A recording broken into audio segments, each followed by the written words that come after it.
Which of the points labeled below are solutions to the graph that is shown of y equals 2 to the 2x?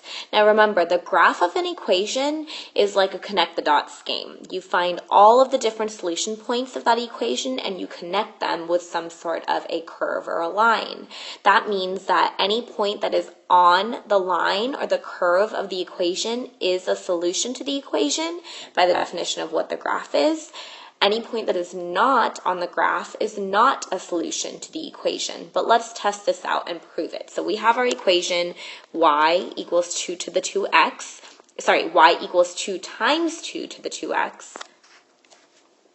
Let's plug each of these points in and see which ones are actually solutions or not. My guess is going to be these two are solutions because they lie on the graph, and these two are not. Let's start with 1, 4.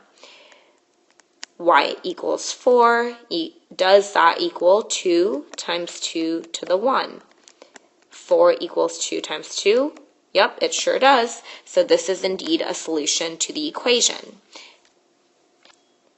Let's test out the next point, 0, 2. So y is supposed to be 2 in this case at this point, and x is equal to 0. So does 2 equal 2 times 2 to the 0? 2 equals 2 times 2 to the 0 is 1.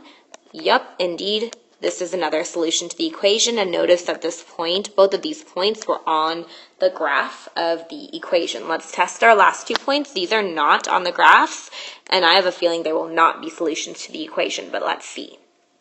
We have our point 1, 2. Does y equal 2 if x equals 1? I don't know, 2 equals 2 times 2 to the 1, that equals 4. 2 does not equal 4, so 0.12 is not a solution to this equation. What about this last one over here, 3, 4?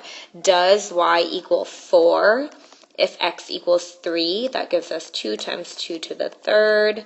4 equals 2 times 2 cubed equals 8. That gives us 16. 4 does not equal 16. Therefore, these 2 points that are not on the graph of the equation are not solutions to the equation, whereas the 2 points that are on the graph of the equation are solutions to the equation.